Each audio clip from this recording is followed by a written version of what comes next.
I got to let Robert I mean, when you saw it, Robert, did you just go, whoa? What was your response?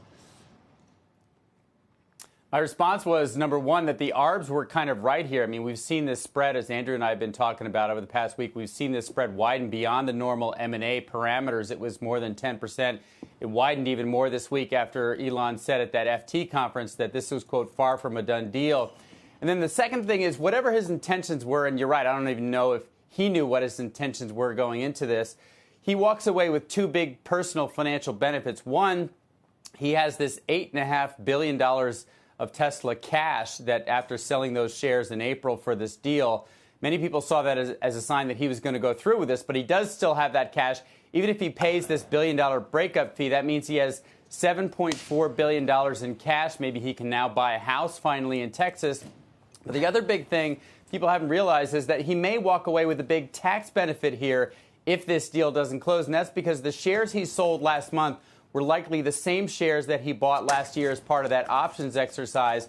He bought those at around $1,000 a share. He sold them at around $833. So he could have a capital loss of over $1 billion as a result of those sales that he could use against any future capital gains. So he walks away with $7.5 billion in cash and a big tax benefit.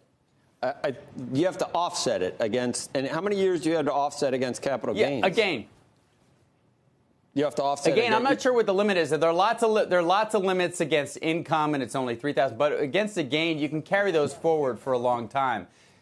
And he could Right. easily have a gain in SpaceX and any of his other ventures, or even just selling more shares.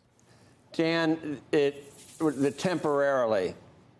Did he need that word? Do you believe that it's temporarily? I mean, I believe that if this is really his excuse for trying to walk away, it's a really lazy excuse. You know, as Robert said, people have been expecting, for a couple of weeks. A lot of people haven't thought this would go through, in part because he overpaid, in part because of the issues with Tesla stock. And by the way, we also don't know with Elon, for example, how much Bitcoin he owns. In other words, how much money outside of stock that we know about has he really lost, or value has he lost in the last couple of weeks?